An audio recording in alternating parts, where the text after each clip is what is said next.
My parents despised me for not wanting to work for them, but when I started my own business, they came to me for help.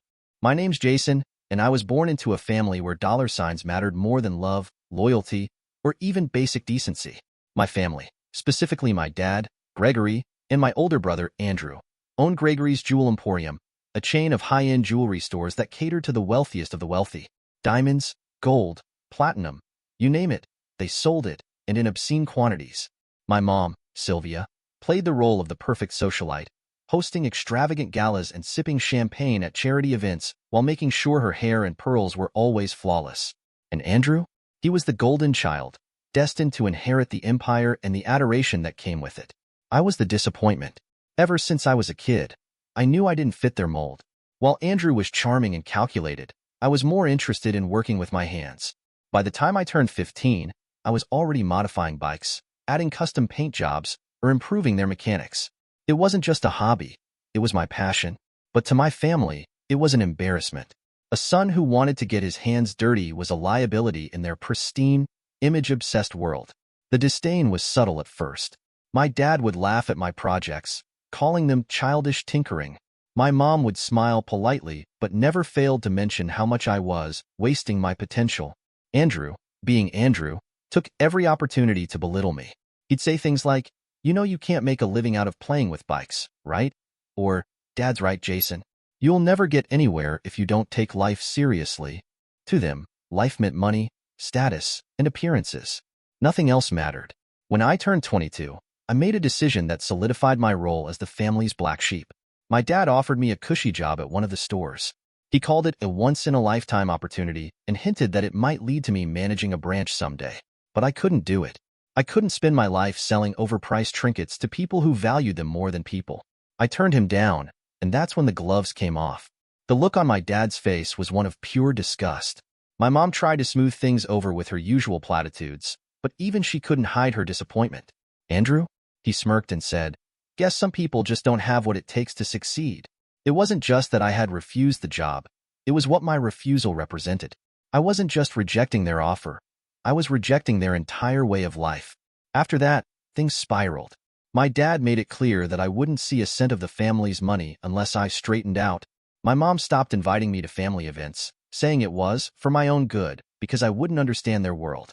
Andrew loved every second of it, taking on the role of the dutiful son and basking in the glory that came with it. Meanwhile, I threw myself into my bike projects. I started small, customizing bikes for friends and neighbors. Word spread, and soon I was getting orders from people who appreciated the artistry and care I put into my work. It wasn't long before I turned my passion into a business. It wasn't glamorous and I wasn't rolling in money, but for the first time in my life, I felt proud of what I was doing. Of course, my family didn't see it that way. To them, I was wasting my life on something beneath me. They'd occasionally reach out, not to check in, but to remind me of what I was missing. My dad once called to tell me about Andrew's latest success, a multi-million-dollar deal with a luxury hotel chain. "That could have been you," he said, his tone dripping with disappointment. My mom sent me photos from a gala they attended, with a note saying, "We wish you could be here with us." It wasn't an invitation. It was a reminder of my exclusion. The breaking point came when I met someone who made me feel like I wasn't a failure. Her name was Emily. She was everything my family wasn't: kind, genuine, and supportive. She loved that I worked with my hands and admired the bikes I created. For the first time, I felt like I could be myself without judgment. Emily became my rock, and for a while, I thought I'd finally found my place in the world. But my family wasn't done with me yet. They saw Emily as another reason I was throwing my life away. My mom made snide comments about her background, implying she wasn't good enough for me. Andrew, of course, took it further, making crude jokes and questioning her intentions. I knew they were trying to push me back into their world, but I refused to let them win. Then came the day that changed everything. My dad called out of the blue, his tone uncharacteristically warm. He said he wanted to mend things and invited me to a family dinner. Against my better judgment, I accepted. I wanted to believe that they could change, that maybe they'd finally see me for who I was. The dinner was a disaster. My family hadn't changed. They'd just gotten better at hiding their disdain. The evening was filled with backhanded compliments and thinly veiled insults. At one point, Andrew brought up my business, laughing as he said, "So, how's the bike shop? Still paying the bills, or do you need a loan?" My dad chimed in, saying, "It's not too late to come back to the family business, you know? We could use someone with your skills." It wasn't an offer. It was a trap. By the end of the night, I was furious. I told them exactly what I thought of their shallow, materialistic lives and walked out. That was the last time I saw them. They didn't try to stop me or reach out afterward. To them, I was already gone, a ghost they didn't care to acknowledge. Emily and I moved forward, building a life together far away from my family's shadow. But the scars they left never fully healed. I still hear their voices in my head, telling me I'm not good enough, that I'll never succeed. Some days, I believe them. But most days, I look at the bikes I've built, the life I've created, and remind myself that success isn't about money or status. It's about doing what you love and being true to yourself. And for that, I'll always be proud. After I cut ties with my family, I threw myself into my work with a kind of single-minded determination I didn't even know I had. At first, it was just me, my tools, and a small garage that doubled as my workshop. The bikes I made back then weren't anything extraordinary, not yet. But they were mine, and every one of them was built with care and precision. Slowly, word spread.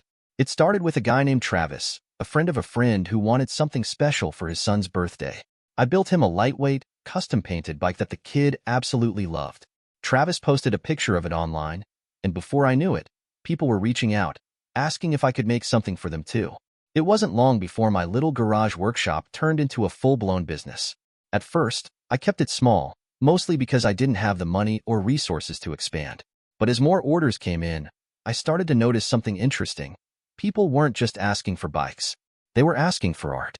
They wanted unique, high-end machines that no one else in the world could have. That's when I realized I could do more than just build bikes. I could create masterpieces. I taught myself everything I could about advanced materials, aerodynamics, and design. I started experimenting with carbon fiber, titanium, and even graphene to make my bikes as light and durable as possible. I collaborated with local artists to add intricate, one-of-a-kind designs to the frames. Each bike became a blend of cutting-edge engineering and artistic expression, and people were willing to pay a premium for it. The turning point came when I got an email from someone named Julian Gwynn. She was a talent manager in Los Angeles, representing some of the biggest names in Hollywood. She wanted to commission a bike for one of her clients, a famous actor who was an avid cyclist. I'll never forget the look on Emily's face when I told her about it. "This is it, Jason," she said. "This is your big break." I poured everything I had into that bike. It was a sleek, matte black racing model with accents of 24-karat gold and a custom paint job featuring the actor's favorite constellation. When Julia came to pick it up, she was blown away. "I have a feeling this won't be the last time we work together," she said with a wink. She was right. Word spread like wildfire. Soon, I was getting orders from celebrities, CEOs, and professional athletes. People were willing to pay top dollar for my bikes, not just because they were technically superior, but because they were exclusive. Each one was custom-made, and no two were alike. I started charging six figures for my work, and people didn't even blink. Within a few years, my little garage operation had transformed into a full-fledged company. I called it Atlas Cycles, a nod to my favorite mythological figure. Emily helped me with the business side of things, handling orders, scheduling, and marketing. We hired a small team of engineers, designers, and artisans, each of them passionate about creating something extraordinary. By the time I turned 30, Atlas Cycles was generating over $8 million a year. Our bikes were featured in magazines, and our clients included some of the most influential people in the world. I even got a call from a royal family member who wanted a bike for his private collection. It was surreal. The funny thing is, my family had no idea. I never told them about Atlas Cycles, partly because I didn't want to give them the satisfaction of knowing I'd made it, and partly because I didn't want their judgment clouding my success. To them, I was still the black sheep, the failure who had walked away from the family business. And I liked it that way. It gave me a sense of freedom, a kind of quiet rebellion against their expectations. But keeping my success a secret wasn't always easy. There were moments when I wanted to rub it in their faces, to show them that I was more than what they thought of me. Like when I got an offer to collaborate with a luxury car brand on a limited edition bike collection. Or when a Hollywood director sent me a personal thank you note for the custom bike I'd made for his wife. But I didn't. I kept my head down and focused on my work. One day, I got a call from a guy named Marcus. He was a retired NFL player turned entrepreneur, and he wanted a bike that would blow people's minds. We spent weeks designing it together, incorporating his ideas into something truly unique.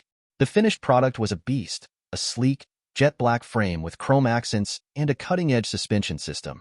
When I delivered it to him, he looked at me and said, "Jason, you're not just building bikes. You're building legacies." That comment stuck with me.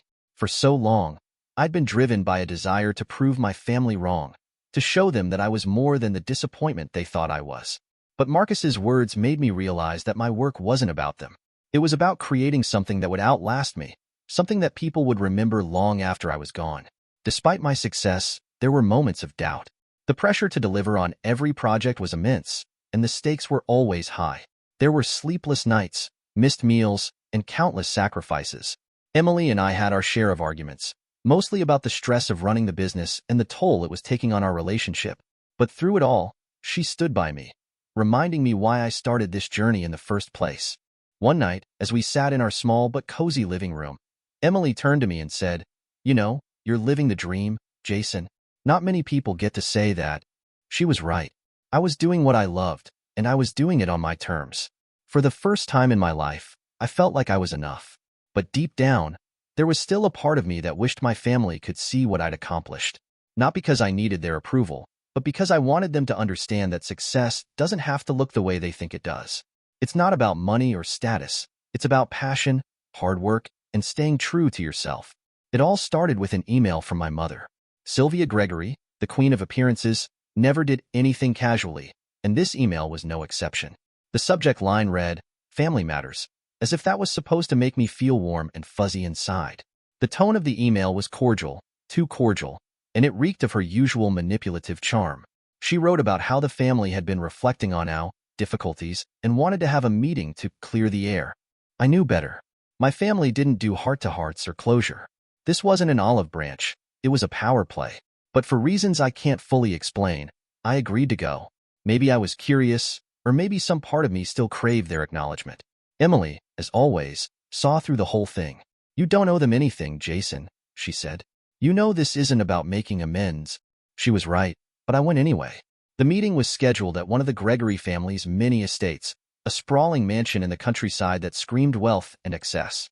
As I pulled into the driveway, memories of countless uncomfortable dinners and judgmental stares came flooding back. The grandiose fountain in the front yard, the meticulously trimmed hedges, the marble steps. It all felt like a monument to everything I'd walked away from. Inside, the atmosphere was as cold as I remembered. My father, Gregory, was seated at the head of the long dining table, exuding the same intimidating presence he'd always had. Andrew, my older brother, sat to his right, looking smug as ever in a tailored suit that probably cost more than my first workshop. My mother, Sylvia, sat to my father's left, her perfectly coiffed hair and pearl necklace practically glowing under the chandelier's light. Two lawyers I didn't recognize were also in the room, their briefcases perched ominously on the table. "Jason," my father said as I entered, his voice devoid of warmth. "We're glad you could make it." He gestured to an empty chair at the far end of the table, as far away from him as possible. Classic Gregory tactic, keep the black sheep at a distance. I sat down, feeling the weight of their gazes. My mother was the first to speak. "We've been discussing some important family matters, and we felt it was only right to include you," she began, her voice syrupy sweet. "After all, you're still part of this family." The words sounded hollow, and I waited for the other shoe to drop. Andrew didn't bother with pleasantries. "Let's not waste time," he said, leaning forward. "We're here to discuss your position in the family." He emphasized the word position as if I were an employee being reviewed. One of the lawyers opened his briefcase and began pulling out documents. "As you're aware," my father said, "the Gregory family business has always been about maintaining a legacy. We've come to the conclusion that your choices have made it clear you're not aligned with that legacy." There it was, the veiled accusation that I was a disgrace, a liability. I felt my jaw tighten but said nothing. My father continued, "We've decided to make some changes to ensure the stability and reputation of the family and the business. Effective immediately, you'll be formally disowned. This means you'll have no claim to the family estate, the business, or any inheritance." The lawyer slid a stack of papers across the table toward me. "These documents formalize your disassociation from the Gregory family," he explained. "By signing them, you relinquish any rights or claims to the family's assets or business holdings." I glanced at the papers, then back at my family. My mother looked pained, but it was the kind of pain you fake for an audience. Andrew, on the other hand, looked downright gleeful. My father's expression was stoic, but his eyes betrayed a glimmer of satisfaction. They expected me to argue, to beg, to grovel. Instead, I leaned back in my chair and let out a small laugh. "You've been planning this for a while, haven't you?" I said, my voice calm. "I'm guessing this was Andrew's idea." My brother smirked but said nothing. "And you?" I continued, looking at my father. "You're just doing what you always do, protecting the image, no matter the cost." My father's jaw tightened, but he didn't respond. I picked up the pen and began signing the documents without a second thought. The room was silent except for the scratch of the pen on paper. When I was done, I slid the papers back to the lawyer and stood up. "You don't get it, do you?" I said, looking around the table. "I don't care about your money, your business, or your so-called legacy. I never have. I've built something on my own, something I'm proud of. You can keep your inheritance. I don't need it." Andrew rolled his eyes. "Sure, Jason. Keep telling yourself that while you're scraping by with your little bike shop." I turned to him, smiling. "You really have no idea, do you? My little bike shop generates more in a month than most of your stores do in a year. But you wouldn't know that because you've been too busy looking down on me to notice." The smug look on Andrew's face faltered for a moment, but he quickly recovered. "Whatever helps you sleep at night," he said dismissively. I grabbed my jacket and headed for the door, but before I left, I turned back to face them one last time. "You can disown me, cut me off, do whatever you want. But just remember, I walked away from you, not the other way around." With that, I walked out, leaving them to stew in their own self-righteousness. As I drove away from the estate, I felt a strange sense of relief. For years, I'd been carrying the weight of their judgment, their expectations, their rejection. But now, it was over. They had officially severed ties, and I was free. Truly free. When I got home, Emily was waiting for me. She didn't need to ask how it went. The look on my face said it all. "Good riddance," she said, pulling me into a hug. "You don't need them, Jason. You never did." She was right. I had my own life, my own success, my own family. The Gregorys might have disowned me, but in doing so, they'd only proven what I'd known all along. I was better off without them. It started subtly at first. Rumors floated around about changes in the luxury jewelry market. Big names struggling, brands consolidating, and customers shifting their preferences. I didn't think much of it, but Emily pointed it out one evening while scrolling through her phone.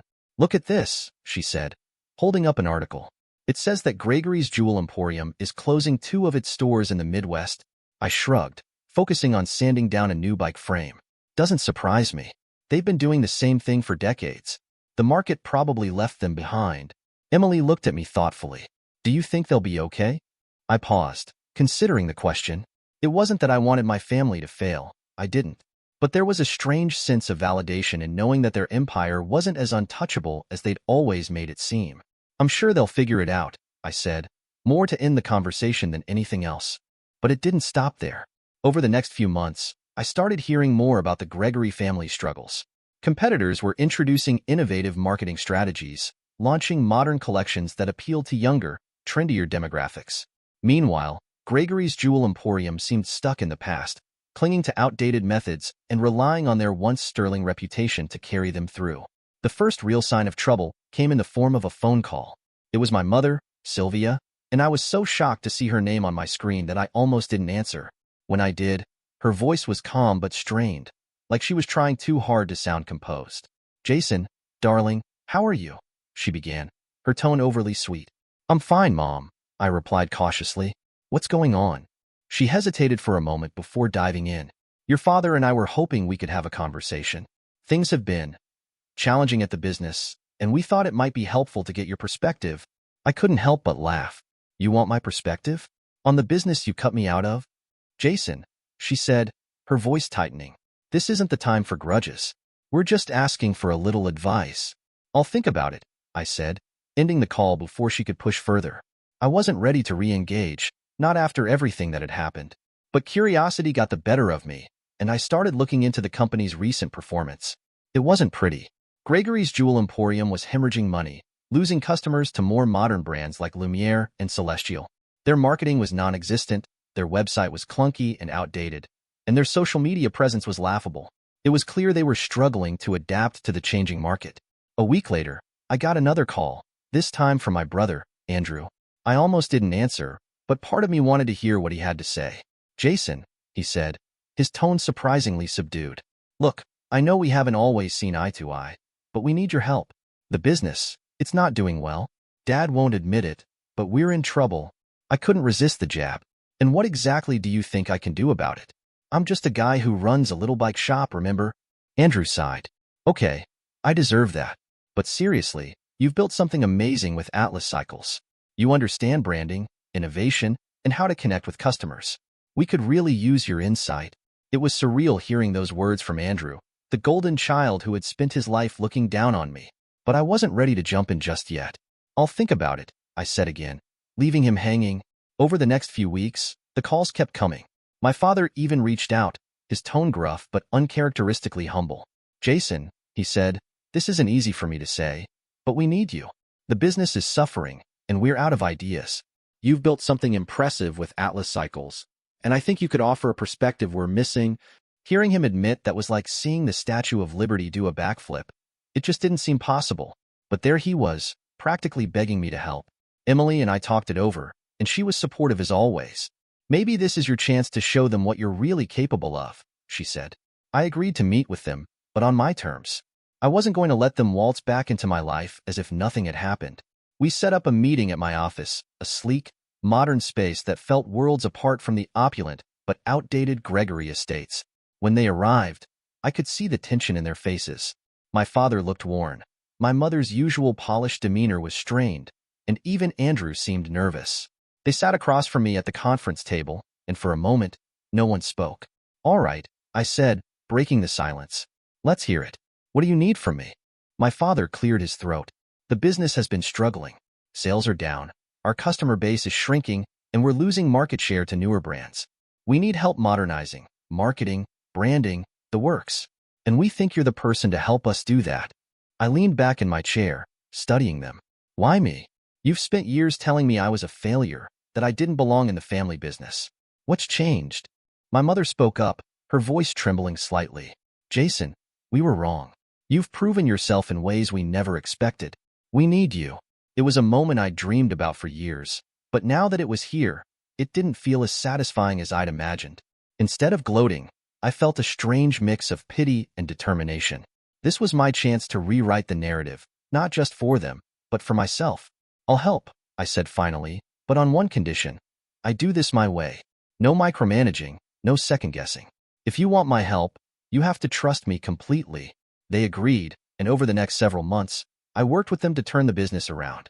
We revamped their marketing, redesigned their stores, and launched a sleek, modern website. I introduced them to social media influencers, helped them tap into new markets, and guided them through a complete rebranding. It wasn't easy, and there were plenty of moments when the old tensions flared up. But slowly, things began to change. Sales started to climb, customers returned, and the Gregory name began to regain its luster. Through it all, I couldn't help but feel a sense of vindication. They had doubted me, cast me out, and underestimated what I was capable of. But now, they were relying on me to save the very legacy they'd once used to define my worth. As I stood in the boardroom one day, presenting the latest quarterly report that showed a significant increase in revenue, I looked at my family and saw something I'd never seen before: respect. It wasn't the ending I had expected, but it was one I could live with. For the first time, I felt like I'd truly come into my own, not as the black sheep of the Gregory family, but as Jason, the man who had built his own legacy. When my family asked me to save the business, I knew I held all the cards. For years, they had treated me like an outsider, dismissed my abilities, and painted me as the family failure. Now, they were sitting across from me, desperate and humbled. It was my moment, but I wasn't going to let my emotions cloud my judgment. If I was going to step into this mess, it would be on my terms. I called for another meeting, this time at one of Atlas Cycles' flagship showrooms, a sleek, modern space that epitomized everything I'd built. Emily helped me set it up, ensuring the meeting room had all the visual aids I needed to make my point. When my family arrived, I could see the unease on their faces. They were used to opulence, but this kind of minimalist, cutting-edge professionalism was foreign to them. We sat down and I didn't waste time. "If I'm going to do this, I need absolute control over the company," I said, leaning forward. "That means no interference, no opinions, and no second-guessing. You'll remain employees, nothing more. You'll have no say in decision-making or strategy, My father's face darkened immediately. Jason, that's outrageous. This is a family business. You can't expect us to just step aside. I met his gaze, unflinching. That's exactly what I expect. The way I see it, you've had decades to run this company, and look where it's gotten you. If you want me to save it, you have to let me do it my way. Andrew, predictably, couldn't resist chiming in. This is ridiculous. You think you can just waltz in here and take over everything we've built? What makes you think you're qualified? I turned to him with a calm smile. Andrew, I've built a multi-million-dollar company from the ground up. I've done it without your money, your connections, or your support. Meanwhile, your business is circling the drain. So yes, I think I'm more than qualified.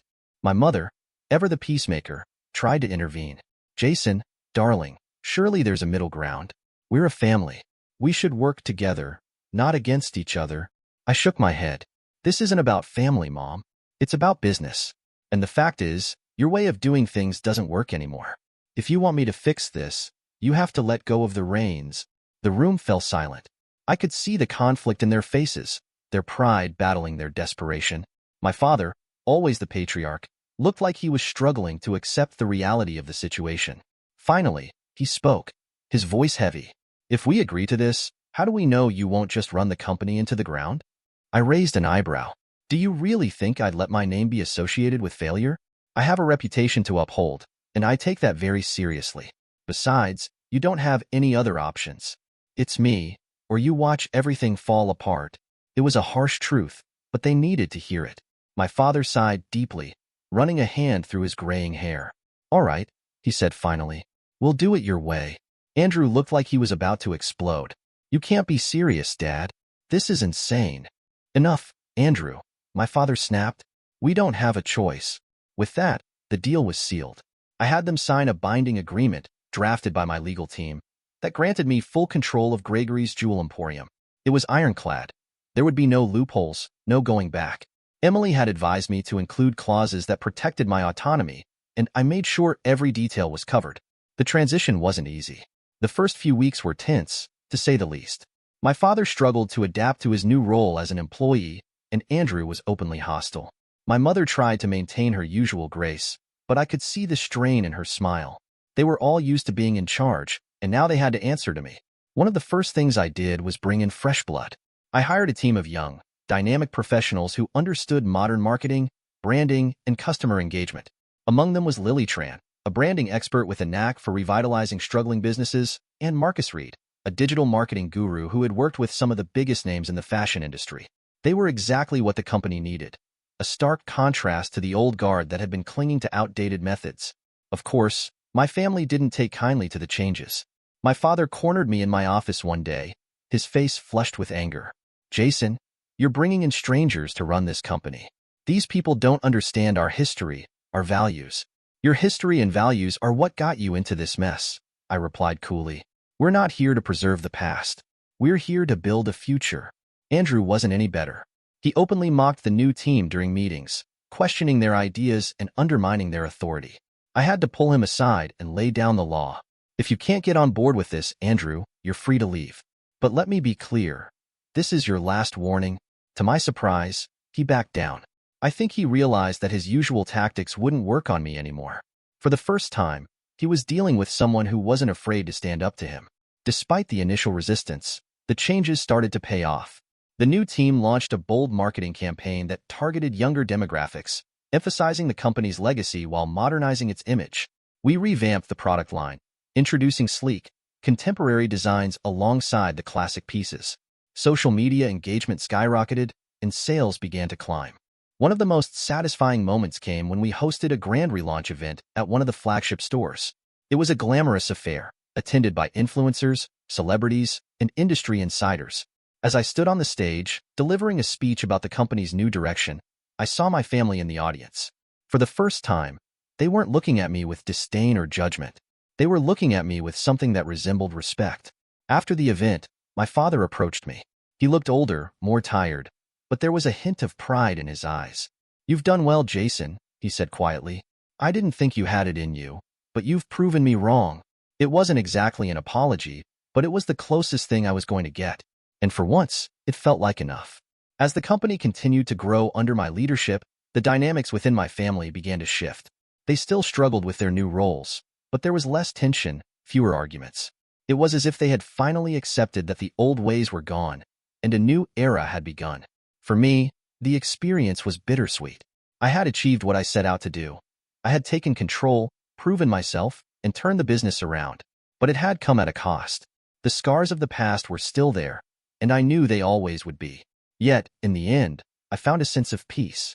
I had shown my family, and myself, that I was capable of greatness on my own terms. And that was worth everything. Taking full control of Gregory's Jewel Emporium was the easy part. Transforming it into a company that could thrive in the modern world was another story. The business had been stuck in the past for so long that nearly everything needed an overhaul. But I wasn't afraid of hard work. I thrived on it. The first major change I made was shutting down the underperforming stores. Out of 15 locations, 7 were bleeding money, costing more to maintain than they brought in. Each store had been a vanity project, opened in areas that lacked the customer base to sustain them. My father resisted the closures at first, calling it short-sighted and defeatist, but I stood my ground. Keeping these stores open isn't loyalty, it's stupidity, I told him during a tense board meeting.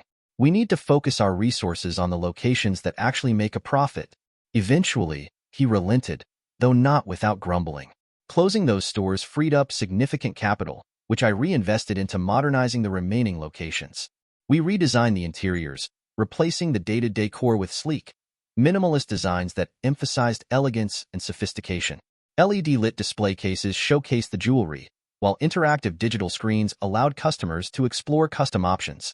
The website was next on my list. The existing site was an eyesore, clunky, outdated, and impossible to navigate. I hired a team of web developers and e-commerce specialists to create a new platform from scratch. The result was a stunning, user-friendly website that not only looked modern but also functioned seamlessly. We integrated features like virtual try-ons and personalized recommendations, making it easier than ever for customers to shop online. The impact was immediate. Online sales increased by 250% in the first month alone, and the momentum kept building. Customers loved the convenience and the fresh, modern vibe of the brand. I knew we were on the right track. But the most ambitious change was the launch of a new jewelry line aimed at younger, socially conscious buyers. I called it the Legacy Collection, a name that honored the company's history while signaling a new direction. The centerpiece of the collection was a series of pieces made from recycled gold, including bracelets, necklaces, and earrings.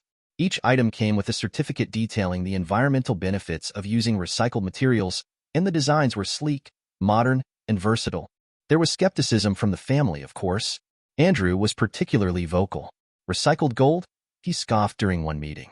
Who's going to pay $5,000 for a bracelet made out of scrap metal? Plenty of people. I shot back. Younger generations care about sustainability. They want to support brands that align with their values. This isn't just about jewelry. It's about building a brand that resonates with people. My gamble paid off. The Legacy Collection was an instant hit, generating buzz on social media and attracting a flood of new customers. Influencers and celebrities began posting photos of themselves wearing the pieces, and sales skyrocketed. For the first time in years, Gregory's Jewel Emporium wasn't just surviving, it was thriving. The success didn't come without challenges. My family, so used to their old ways, struggled to adapt. My father had a hard time letting go of his traditional approach to customer service, and Andrew was constantly questioning the new marketing strategies. But I held firm, reminding them that the results spoke for themselves. Over time, even they began to see the value in the changes. My father, once resistant to the closures and modernizations, started praising the new store designs. My mother embraced the Legacy Collection, even wearing one of the recycled gold bracelets to a charity event. And Andrew, though still prickly, begrudgingly admitted that the new website was pretty impressive. The real turning point came during a quarterly meeting. I had just finished presenting the latest sales figures, which showed a 40% increase in revenue compared to the previous year. The room was silent as my family processed the numbers. Finally, my father spoke. "Jason," he said, his voice steady but filled with emotion, "you've done something I didn't think was possible. You've not only saved this company, you've made it better than it's ever been. I'm proud of you." I was stunned. For years, I had dreamed of hearing those words, but now that they were here, they felt bittersweet. I nodded, acknowledging his praise without letting it overwhelm me. After the meeting, my father pulled me aside. "Jason," he said quietly, I know I haven't always been fair to you. I let my pride and my expectations get in the way of seeing your potential. I'd like to start over if you're willing." His words were sincere, but they didn't erase the years of rejection and dismissal. I took a deep breath, choosing my words carefully. "Dad, I appreciate what you're saying, but I need you to understand something. I didn't get here because of your support. I got here in spite of the lack of it. I'm willing to work with you as part of the business, but rebuilding our personal relationship is going to take time." He nodded, looking more humbled than I'd ever seen him. "Fair enough," he said. "I hope we can get there someday." That conversation set the tone for my relationship with my family moving forward. I made it clear that my focus was on the business, not on rekindling the personal bonds they had broken. They respected my boundaries, though I could see the regret in their eyes whenever we interacted. As the months went on, the company continued to thrive. The legacy collection expanded, online sales became a major revenue stream, and the modernized stores attracted a new wave of loyal customers. My family gradually adapted to their new roles, finding ways to contribute without stepping on my toes. For me, the experience was a lesson in resilience and self-worth. I had faced rejection, judgment, and countless obstacles, but I had come out stronger on the other side. I didn't need my family's approval to validate my success, but knowing they finally saw my value was a small, satisfying victory. In the end, I learned that success isn't just about proving others wrong. It's about proving yourself right. And for that, I was more grateful than words could express.